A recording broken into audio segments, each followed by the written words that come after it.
What's up, world? It's your boy Tommy Mal. I just came because I wanted to speak on this whole narrative about Europeans taking over the NBA.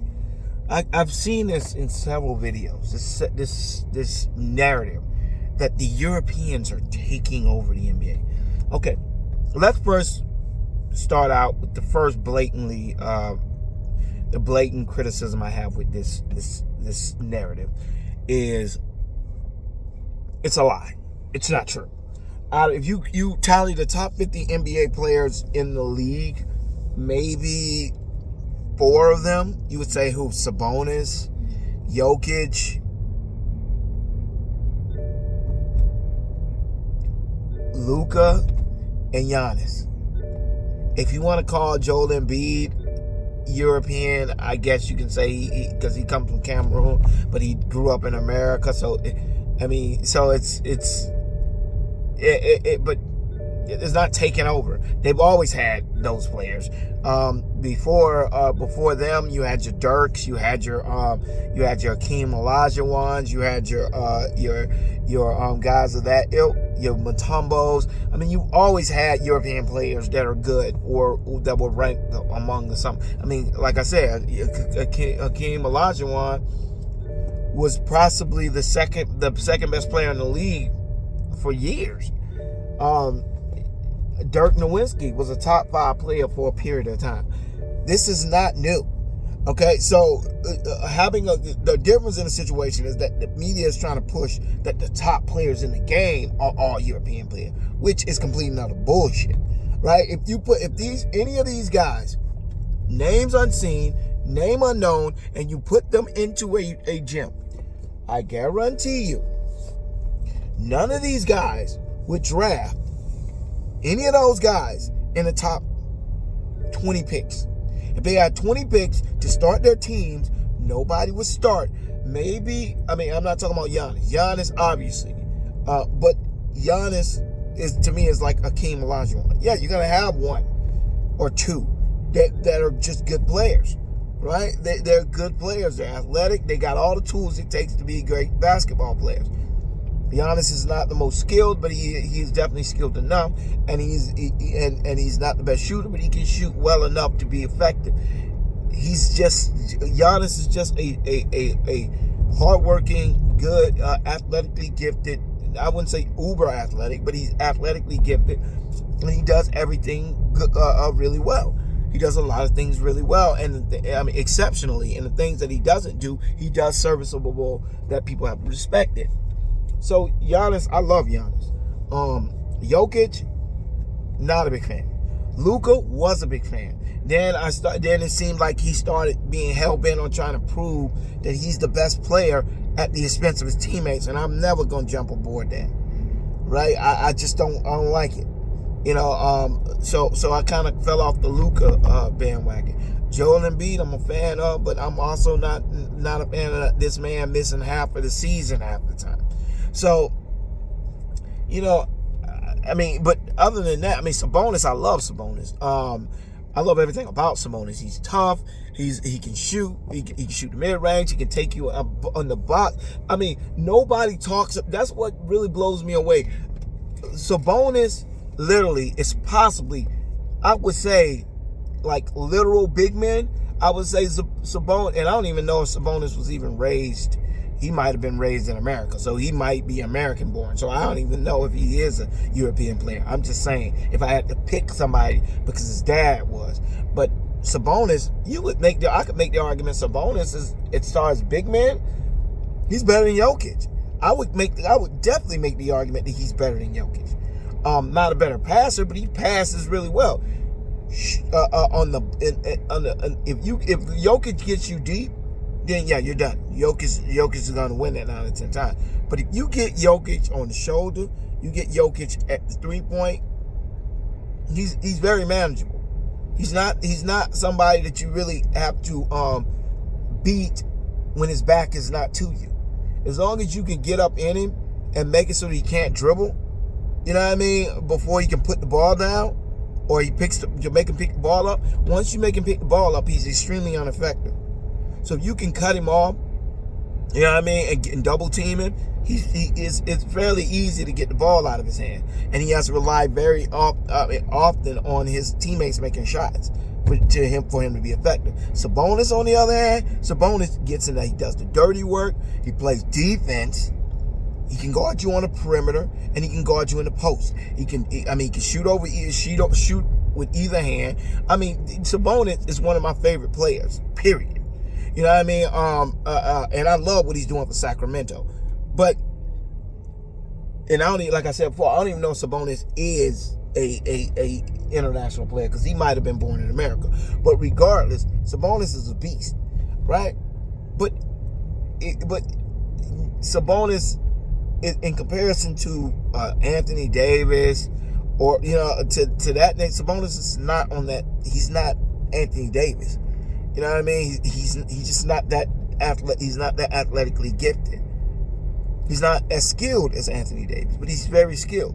You know what I mean? He's not as quick. He's not as long. He's not. I mean, you can go on and on and on.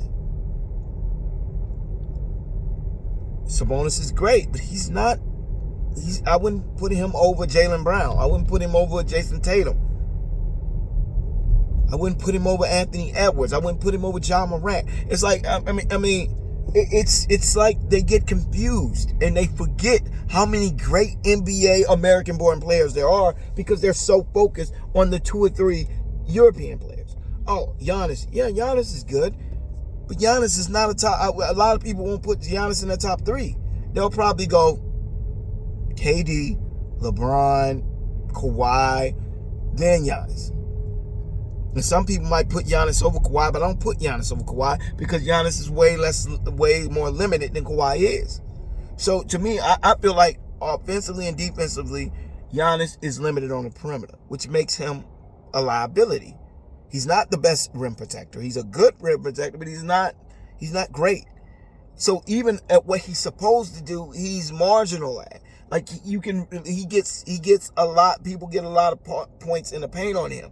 You can make the argument that Brook Lopez is a better rim protector than Giannis is, and Giannis is more athletic than he is.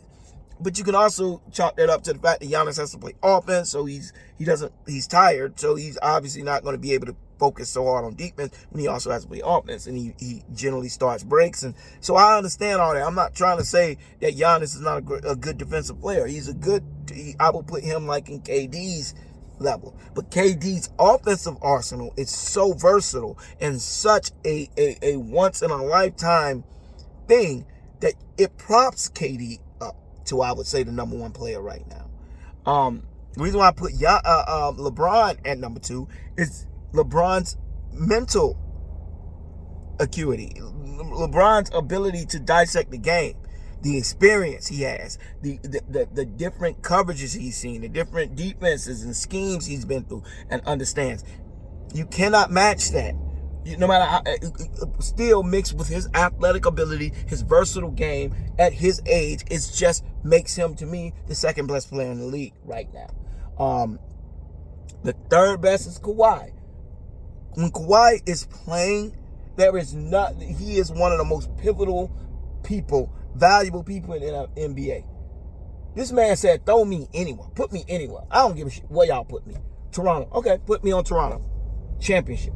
He was on the Spurs. Championship. When he played, he almost beat the Warriors. Kawhi almost beat the Warriors with the Spurs by himself. That's how good. They had to hurt Kawhi purposely, because if he wouldn't have worked, he would have knocked the 73 win team out before LeBron did. But Kawhi is a different beast. You know what I mean? Kawhi is not the people. He has that Jordan, that mama mentality. No, he doesn't. Kawhi doesn't give a shit, right? Kawhi goes into every game thinking, I'm the best player out here. It doesn't matter who you put around me. It doesn't matter who you put in front of me. I am the best player. LeBron is not the best player. KD is not the best player. I don't give a shit what the crowd says. I don't give a crap what these announcers says. I don't give a crap what this guy is barking to me in my ear. Give me the ball. I'm the best player. And I don't need to take 29 shots like Jordan to do that. I'm going to play within the offense, shut you down, and score. I'm going to score. And when my team needs a bucket, I'm going to make sure we get it. When my team needs to stop, I'm going to make sure we get it.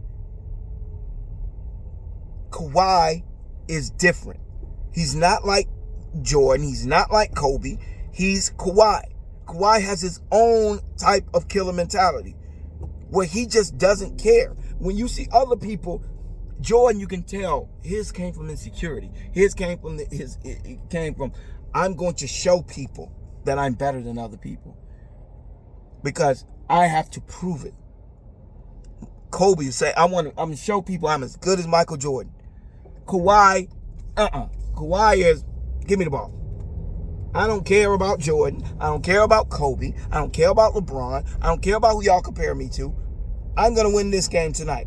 And if I win this game tonight, that's all that matters. I don't care about being the number one player in everybody's eyes. I don't care about this. I don't care about that. Give me the ball. I'm going to rip you a new one. Then I'm going to go back in my hole and hide until there's the next game to play. I'm going to give the media, yeah, he's a great player. Then I'm going to go back in my hole and come back and do my job again. He is a work pale guy. He's like, he's that guy that shows up to work. Everybody depends on him, and everybody knows he's going to always be there. He might be a little late this day. He might be a little early another day, but they know when it's time to play, when it's time to do his job, meaning he's showing up, meaning once he starts working, that guy is gonna make sure he does his job perfectly. Not only is he gonna make sure he does his job perfectly, he's gonna make sure everybody else does their job perfectly too. And he's gonna make you wish that he came every day. Because when he's there, things just work smoothly. It's like he just seems to just show, every time he's here, everything just seems to just work out fine. Because he'll take over whatever he needs to take over to make sure everybody else's day goes by smooth. That's Kawhi. Kevin Durant is the high maintenance person. He's great, but you gotta pay him more than everybody else, and you gotta keep his ego fluffed and pampered, and make sure he understands how important he is and how we need it is for him to do the same thing Kawhi does. Same thing with LeBron. It is not like that with Kawhi. Kawhi doesn't give a crap about any of that stuff. And he doesn't care how people feel about it, because at the end of the day, you can tell he's just closely associated with his family, and he has a close bond with the people that he grew up with, and he doesn't really care about the opinions of people who he doesn't know. He sees this as a job. He doesn't see this as as some platform or some great blessing or this. He's not like Kyrie, who overemphasizes how important his job is from a philosophical point of view. And he's not like LeBron, who sees it as this huge blessing that he was given to be able to do this. He just sees it as his job. And when he comes to work, he does his work. When he's not there, he doesn't. Okay, well, I don't feel like I got a legitimate reason not to go to work today, so I'm not going to work. And they crushed Kawhi. Kawhi never responded. Never said a word. That's why I like Kawhi as the third, because Kawhi's on a different level to me. Giannis is also a work pale guy, but he's also, you can tell, he's a hard worker. Meaning he works hard, but by the same token, there's so many limitations in his game that it's hard for me to put him over LeBron, Kawhi, or KD. And honestly, when AD is healthy, I wouldn't put him over Anthony Davis, because Anthony Davis is way more versatile. Anthony Davis is a better defender. He has a more refined offensive game.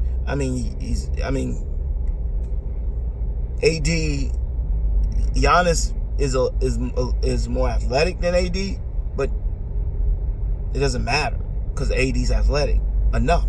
And all the things that AD does better than Giannis Giannis doesn't make up for by being more athletic than AD. I'm sorry. You saw what AD did to them in that game. He can't handle AD. AD can handle him.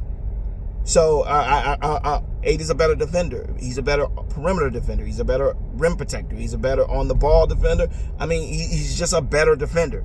And offensively, his shot is pure. He has more post moves. He can dribble. He can take you off the dribble and shoot a pull up, which Giannis does, but he does it laughably, like just above serviceable. AD looks like a guard when he does it. AD is just a more balanced player. His biggest problem is AD's always hurt. And if AD wasn't always hurt, AD would easily be over Giannis to me. But because he's always hurt, you have to put Giannis there because Giannis is there. And you can make the argument that Joel Embiid probably should be over Giannis. But I just can't give it to Joel Embiid for the same reason I knock Anthony Davis. Joel Embiid's always hurt. He never plays.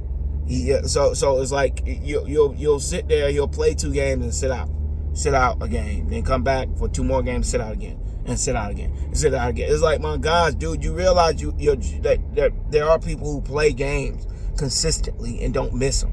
So I think that's why he's so hard to win that MVP award, because people are so quick to be like, look, this dude seems like he's more focused. He doesn't play, and because he doesn't play all the time, I think people get the impression that he's not in the MVP race, because every year he kind of cancels himself out because he's always injured. But 5. I mean, I would put Joel Embiid probably at 5. Now to me, it's just a toss up from there. I mean, anybody want to say that Luka's better than Jason Tatum? You're wrong. Luka's not better than Jason Tatum. Luka is more ball dominant than Jason Tatum. He's not a better player than Jason Tatum. If Jason Tatum and Luka played 1v1, Jason Tatum would probably beat him 21-7.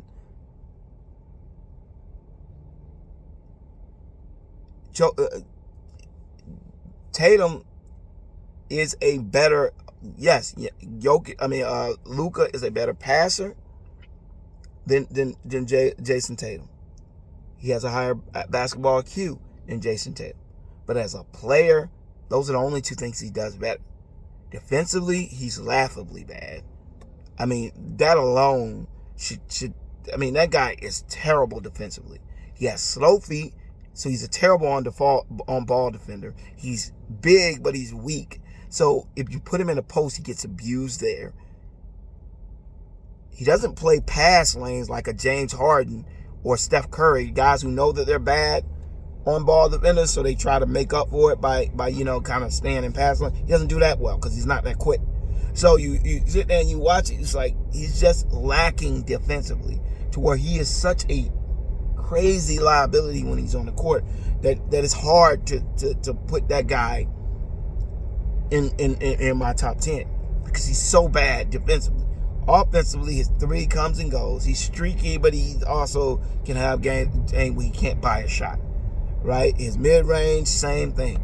He's great at getting to the cup somehow, somewhere. I don't know how he does it. Mostly because defenders know if they touch him, he's going to get fouled. He's going to get a foul. So they got that James Harden defense of don't touch him, let him go where he wants to go. And it's like, well, how does he get the ball up? Yeah, he's getting the ball up because they know if they touch him, the referees are going to call a foul.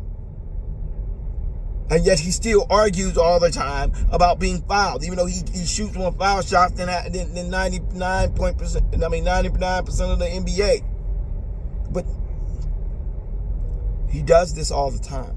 When you sit down and you look at it like, man, this is... So I wouldn't put... I mean, it's hard pressed for me to put him any higher than... I put him and Trae Young in the same category. Because as big, as small as Trae Young is, they're about the same liability defensively. And offensively, you can make the argument that Trae Young is more more nuanced and more skilled than he is. So I would put him in that ilk, the Ja Morant, Trae Young ilk, which I put probably between 12 and like 15. So, I mean, Jokic is laughable. I mean, if I did a draft tomorrow and the average person was picking like NBA based on team, not fantasy, but actual team, Jokic probably wouldn't be picked until people, like, even if it was like 10 people picking. Most people probably like third pick would be to go to Jokic. Because unless he has great teammates around him, he's not great.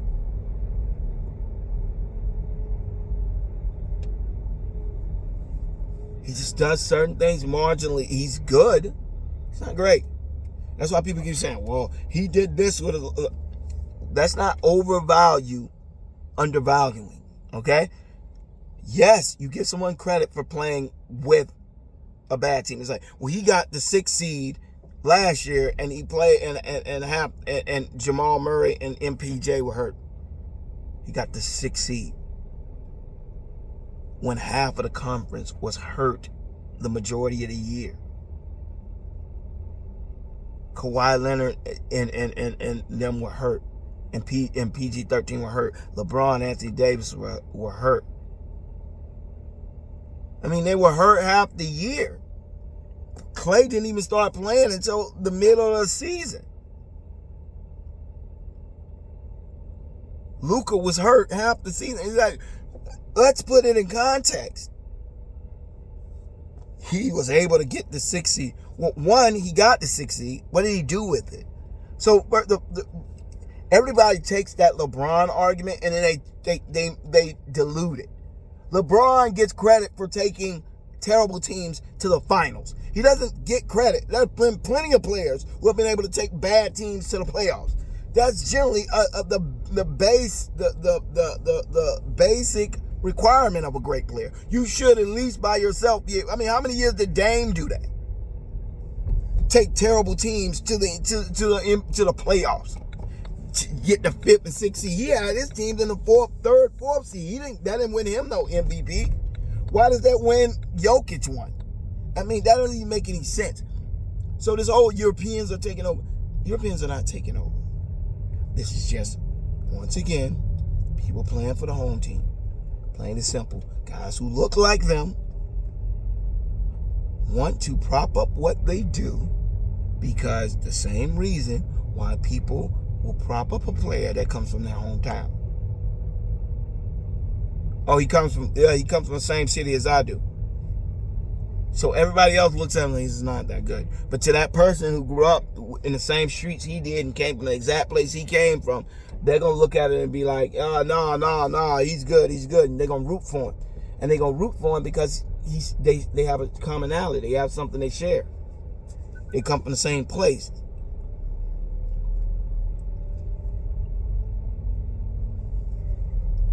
You think people don't do that when it comes to race? You think these guys aren't sitting there looking at a guy that's the same color as them and saying, oh, well, let's value what he does so that we can make it look like people who look like us are the best players. Even if we hurt our argument overall, they hurt themselves with Steve Nash, and they're gonna destroy themselves and make themselves look extremely biased with this whole situation with Jokic. And then they're talking about these MVP or the MVP. The top players are European. They're not European. Okay, let's first point out this is the second truth. First truth was that's a lie. Out of the top 50 players, you might get 4 or 5 if you even count 2 of them as even being seen as they went to high school in America. That you would even compare them and say that they're American, European kids when they grew up and went to school in America. But that being said, regardless, you got 5 out of 50, and most of them wouldn't even be in the top 10, and maybe 2 or 3 of them would be in the top 10. That still means the vast majority of the top players are from America. But yeah, they're taking over. So that's the first blatant lie. The second lie is the rules. The rules were changed to benefit the shooter. The fouls have been more sensitive to shooters than they have been to drivers, attackers of the rim. You can damn near yoke somebody in the air nowadays, and they don't call anything. I can't tell you how many times somebody goes up for a shot and somebody just literally shoulder checks them in the air and nothing is called.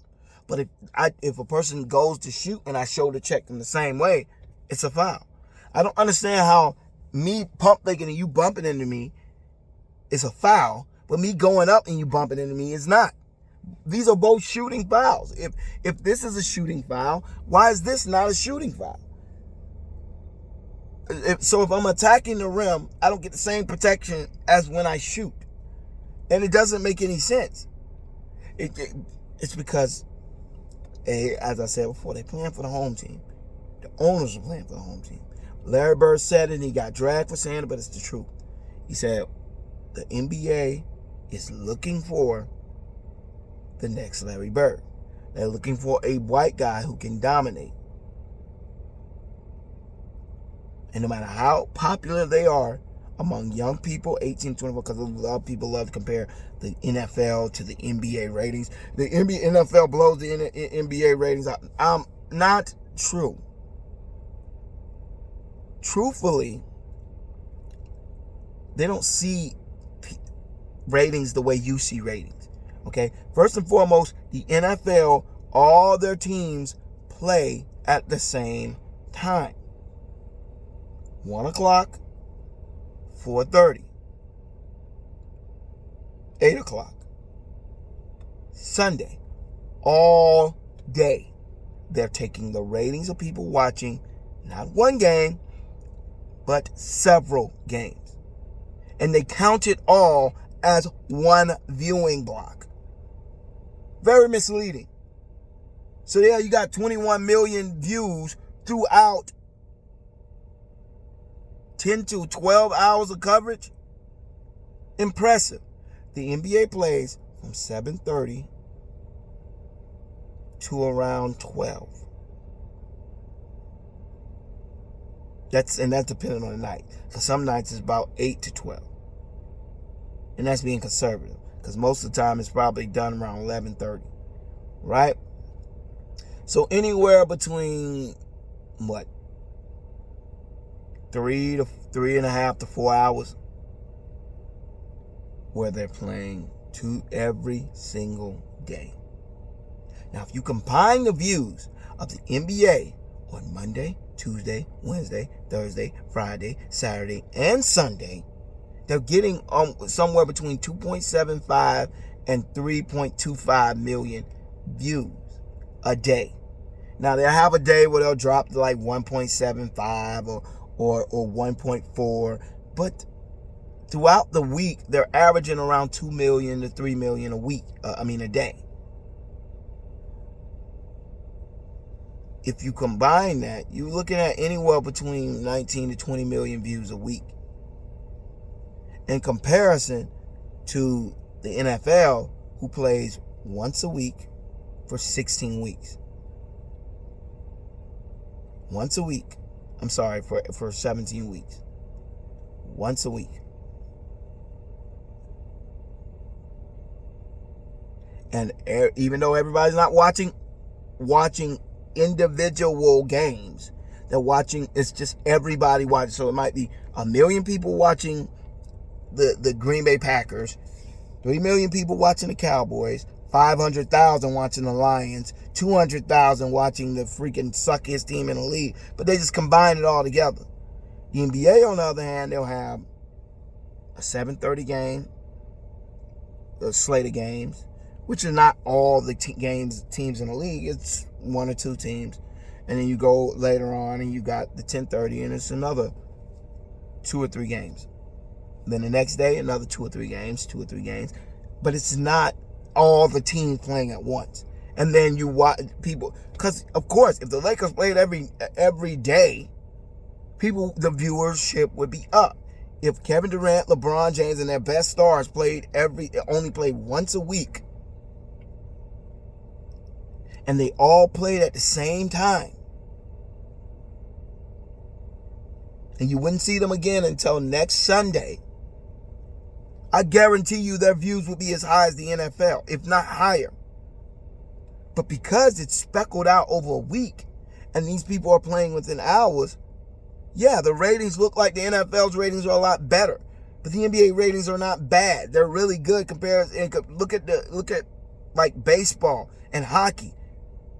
They can get, yes, over the week they can average 1 million views, but their average is not the same, because they'll have one game where they get this many views, and then they'll have another game where they don't get no views at all, and people don't know, and that's why they can't sell their sports to other networks. The MLB gets paid more than any other. They have the best union. They got all this, that, and the third. But when it comes to TV packages, they never get bid awards. ESPN and all these other places. You know why? Because they understand that their product is not the highest viewed product. They have a niche audience, and they want to hold true to their audience. Bunch of old, middle-aged white guys who are forcing their kids to come. You can look but that's, I'm not going to go on a tangent on that. I'm just saying the ratings in basketball are fine. When you talk about that 18 to 24 demographic, they have that demographic in a headlock, more than the NFL.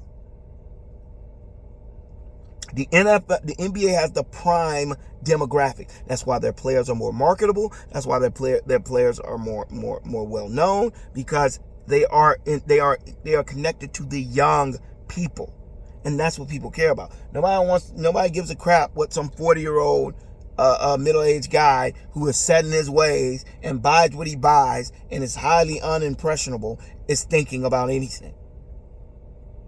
You're not their target demographic. You're the target demographic of baseball people, which is why you end up alienating yourself from the other 90% of viewers, because you're trying to cater to a very niche audience. They get mad when people flip bats.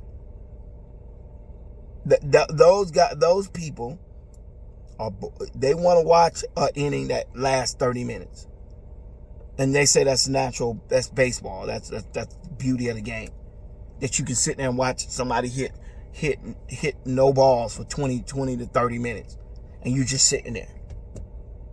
I'm sorry, most kids don't want to go see that, and it's nothing fun about that. That's your nostalgic brain forcing yourself to like something that isn't that likable. And then you turn around and you blame that on basketball. I mean, and you compare that to basketball, and what you got, this high octane game, highly emotional. You know, you got your rivalries, people talking, it's giant, it's more exciting to watch. It's more aesthetically pleasing to watch. And it is, you see feats, you see things that are like, wow, how can that person do that? Baseball is a learned skill. It is hard to play, but so is golf. So is tennis. They're sports that you learn to play. And it does not make you more athletic because you know how to play them. It just means you are more learned at that sport. Meaning you focused on that sport, other people didn't. People say, well, there are football players who will tell you that baseball is harder. For the football player, it was harder. You want to know why it was harder for the football player? Because it was never his number one sport. He had to split his time. But if he focused all his time on that one sport, he would have been a lot better at that one sport. But all the guys that you mentioned, your Bo Jackson, your Deion Sanders. Bo Jackson was as impressive in baseball as he was in football. Deion Sanders did everything well. He was a good outfielder, good at stealing bases. He was a good baseball player. He said, well, baseball, he said, which one of those things are harder to learn? He said, baseball. Well, of course. He's a natural athlete. What do you think is going to be hard about him going into a sport that allows him to use that athletic ability? It is going to be like a duck going to water because he's an athletic player. Of course, him learning to play baseball is going to be harder than him learning football. Why? Because baseball has nothing to do with athletic ability. It's about learning the sport. And if you do not feel like spending all this time learning that sport,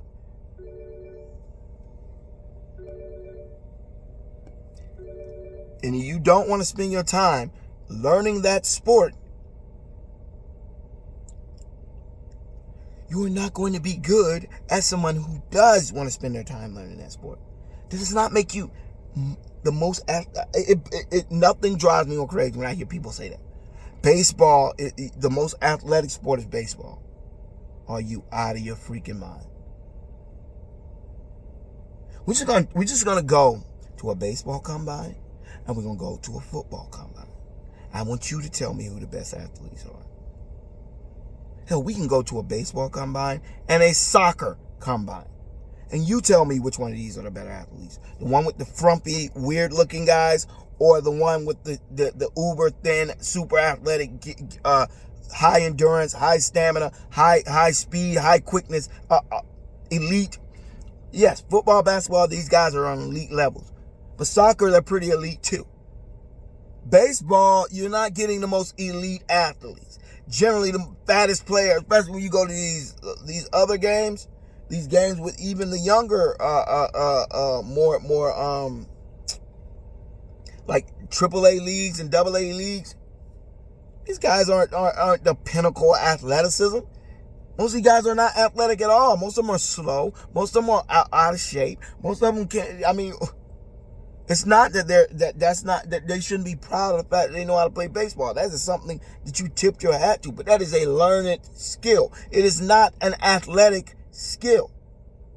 No more than golf. Learning a golf swing is an athletic skill. Juggling is not an athletic skill. It's a skill that takes a level of coordination, takes a level of, but it's not something that should be put in the same realm as saying someone is athletic. Because I know how to juggle, it doesn't make me athletic. It can make me coordinated. It doesn't make me athletic.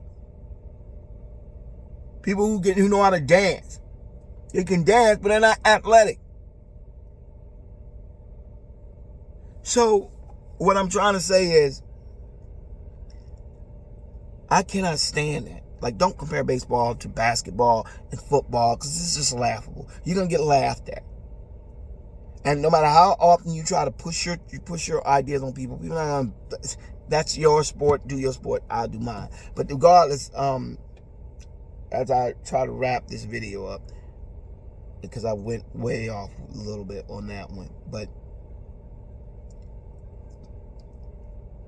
the ratings in the NBA are fine, right?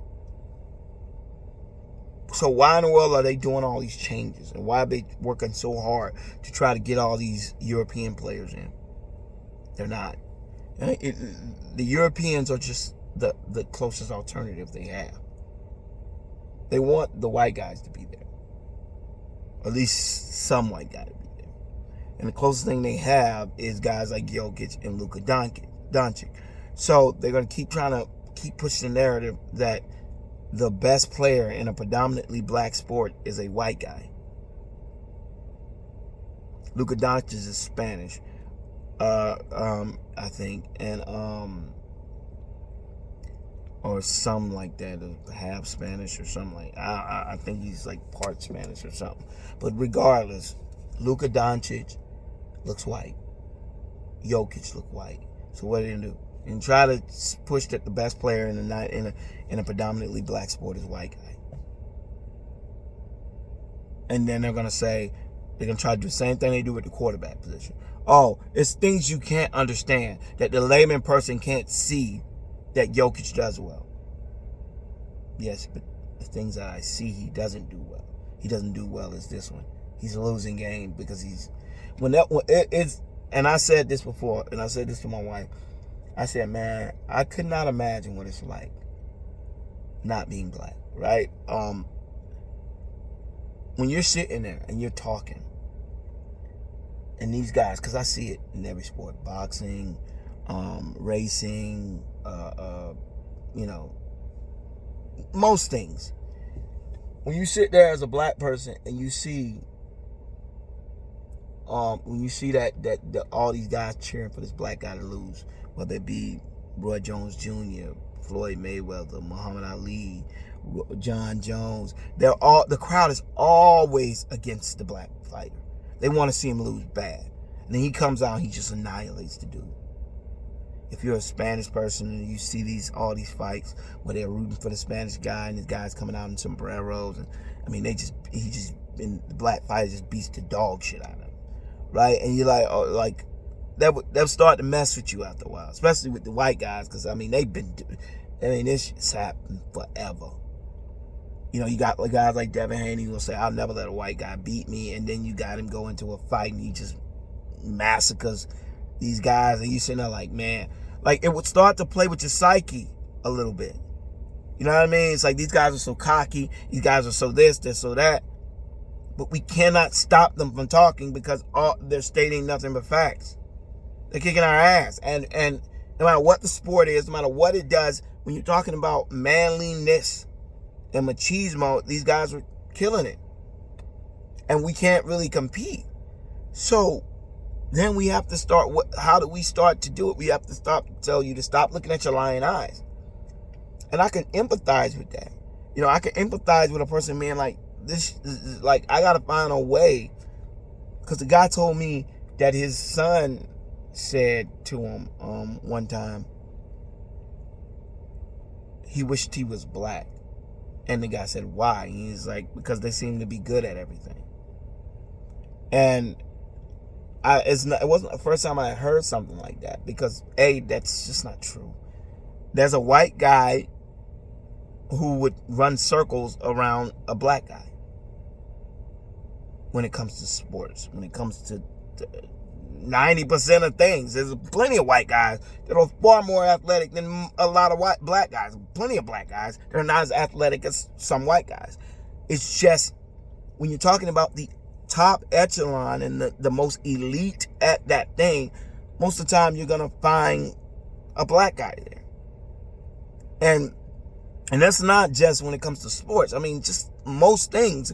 If you go look up stuff like the phone, it always comes back to some black guy somewhere. Something they do tend. Black people do tend. We're very creative people, and we have very little means. And because we have very very little means, it causes us to have to learn to be very resourceful, which causes us to be resourceful, which ends up creating innovations. And so it's not about black people being smarter than other people or being better than other people. When it comes to athleticism, we're built different. You know what I mean? We just are. We're built different. And so when we're out here and we're playing and we're doing these things, I see it. When everybody knows. I've had people tell me when they know. A lot of times when they look at, they can tell how good a team is by how many black people on the team.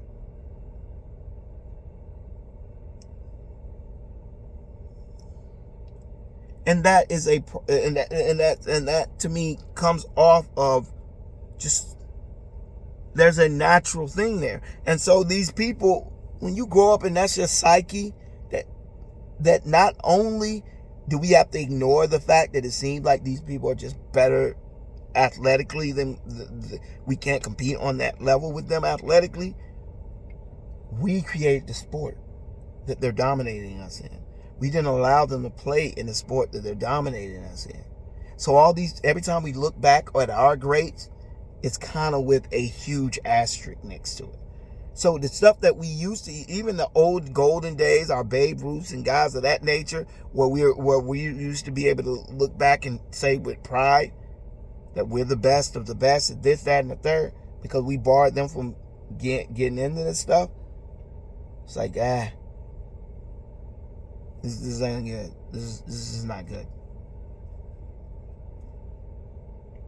Did anybody see this whole story with but like I said, once again, I started to go on tangents. I'm trying not to. But the point I'm trying to say is, if you look at the truth of the discussion, what I'm trying to say is, they're not trying to say Europeans are taking over. This is the kind way of saying it. It's their way of trying to advertise. Look, white guys are competing, and they're not only competing, they're thriving to the point that they're going to make black guys obsolete. Come watch us. But when they go to watch these guys, they're clearly seeing the lacking. It's cool, especially Luka. I love watching Luka. Luka will go off and just chop. But it's so embarrassing to see him drop a three, hit another three, and then the point guard start being like, him, find him, and you just seeing them people blow by him. Now, after a while, it is like, yeah, he's giving us 3, but he's giving up 12 on the other end. And he comes down, he's tired, and he's missing shots. And the guy's still going around him. And he's trying to he's going to try to get fouls. The guy's still going around him on the other end. And you sit there like, oh my gosh, like, I love you, Luka, but get him off the floor. Same thing with Jokic. So your attraction and the attention you put on certain guys, they have to be able to live up to that. You can't just create a narrative and think that people are not going to be able to dissect it for themselves. Jokic ain't no best. That's not the best. That's the guy that says the best player is better than LeBron and KD and Kawhi and Giannis. That guy, he's good at what he's good at, but he ain't on their level. That's the guy we're supposed to jump behind. No, we good. We good. Yeah, we'll wait for the next one. The funny thing is they have great guys. Your Tyler Heroes, I mean, look at a guy like Austin. Austin Reeves has crazy potential to me. But he'll never be given the same opportunity that Luka Doncic was. Alex Caruso. Should have been starting a long time ago. But he'll never be given the same opportunities that a European player would be given. Or even a black player today. He'll never be given the opportunity to give for offense to run through him.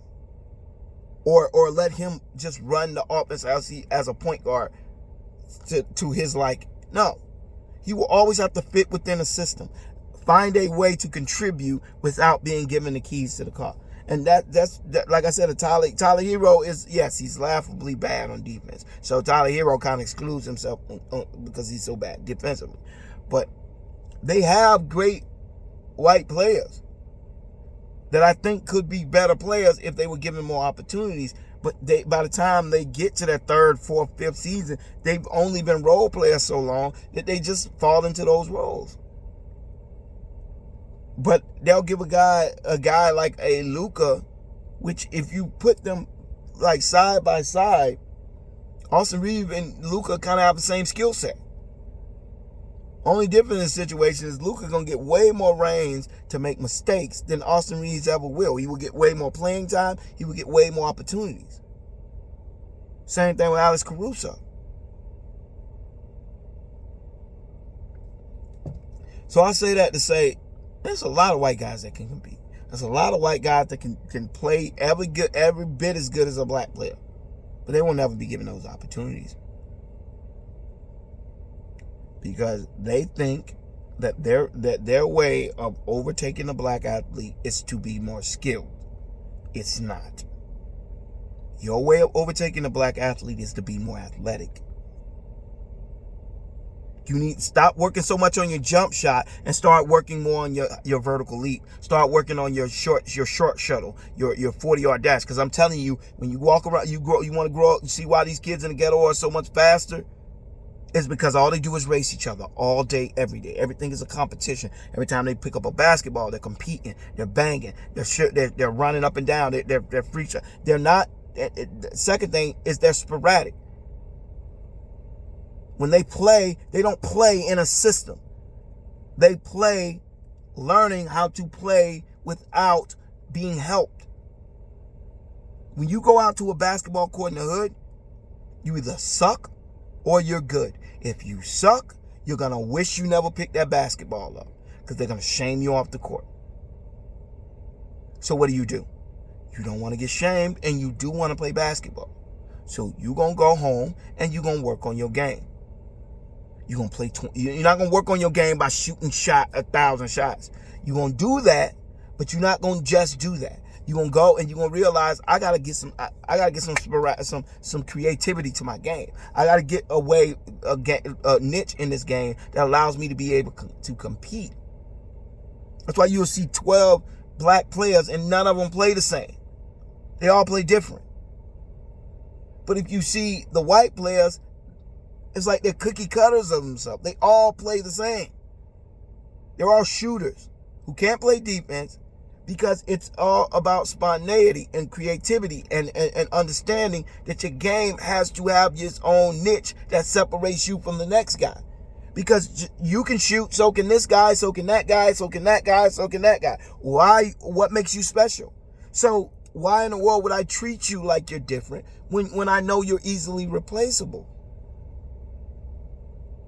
No, learn first learn to work more on your, if y'all spend half of y'all time working on your athleticism, meaning get parachutes, strength shoes, and run and time yourself. Make sure you're getting faster. Make sure you get isometric equipment that forces the parts of your body that need you to jump higher and run faster. And you'll get a guy like a Matt McClung.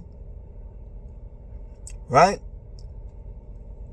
But if you do not do those things, it doesn't matter how good your shot is, because there's going to be someone else who's practiced their shot just as much as you and is just as talented at making that very same shot. So you're going to be easily replaceable. And when you get in a system that works for you or that benefits you, you can turn it to J.J. Redick at Duke. Fop. When you get in the NBA, they're going to take that shot away from you. They're going to take away that shot that you made easily at Duke. You have to get as good at another shot as you was at that one. And once you get good at that one, we're going to force you to stop doing that one. And once you get good at that one, we'll start forcing you to stop doing that one. So what did J.J. Redick end up being? Somebody else creates for me, I go stand out and they just pass me the ball and I shoot it. That ain't going to cut it if you want to be LeBron James. That's not going to cut it if you want to be Dwayne Wade, Kevin Durant. That's not going to cut it. You're going to have to learn to be creative. You're going to have to learn to get that ball at the top of the key, catch it, and now it's me and you 1v1. And you need to have the quickness to be able to get around people. You need to have the athletic ability to be able to, once you make that move, to get past people. Jason Williams had it. You know what I mean? They're guys. John Stockton had it. These guys there were great white players who were athletic, yet were still skilled. Steve Nash couldn't play no that great of defense, but he could play. But if you want that's what they're gonna have to do. They're gonna have to put less time in the gym and more time on the track, more time in the weight room, more time in the jumping on doing box jumping, stuff like that. Get some explosion in your game. And then you'll be able to compete and you'll be able to see more of these players. But when you're sitting around and you got these guys who are going to AAU tournaments and then shooting 90 shots a day and they didn't get no faster, no quicker, no stronger. And you're sitting there watching them and they wondering why 2 years ago they were able to do a 1-2 move, get around somebody and shoot. Now they can do a 1-2 move and they can't get their shot off. Reason why is because you're not athletic. So when you get around a person, it doesn't matter how many times you juke me, I'm gonna cut the distance down and run you down because you can't get any separation. And when you're in the NBA, your separation in college is like this big. In the NBA, it's like this big, meaning it's a half second. So you can beat somebody and they're gonna be right back on top of you 2 seconds later if you can't get past them with that one move. So the athleticism is more important than any other stuff. But they spend all their time shooting, and then they want to spend the narrative. They're not able to do it fast enough. So then it's like, let's just skip the middleman and just say it's happening. It's like, it's not happening. They're not taking over. They're just players within the league that are good. They've always had players within the league that are good. But y'all putting the cart before the horse. They're so quick to anoint these guys as the best in the league that they're taking too much time. That they're not allowing their own players to just develop into the players they need to be. So they're like, okay, we're just gonna cash app it. We're gonna pay. We'll pay, and then we'll just pay and publicity, and just say these guys are the best players. And if you disagree about it, then we'll call you racist. But at the end of the day, that the people watching, like, this guy's not good. He's not the best player in the league. He's not the most valuable player. And the European players are not the best players. They're just the players y'all are saying the best players. But none of y'all, but you saw in that draft thing they did, none of those players are getting picked because none of those guys are the guys that these people will pick. Because none of them think they're individually that good. They're just guys in systems that fall apart when they need it to work. There are systems that are stat gouging systems, and once those systems get exploited for what they are, they can't beat anybody. So cut the narrative that this is somehow they're taking over. They're not taking over. I know this was way longer than I meant for it to be. Please excuse me if you did sit through it. Thank you, I appreciate it. Please comment, thumbs it up if you like it, and let me know what you think about the way the NBA is going and this whole narrative that they're somehow pushing that NBA players are getting ousted by all these European players and they're taking over. Please comment. Let me know what you think. Thumbs it up if you like it. And please, if you're not subscribed, subscribe. All right, y'all. Peace.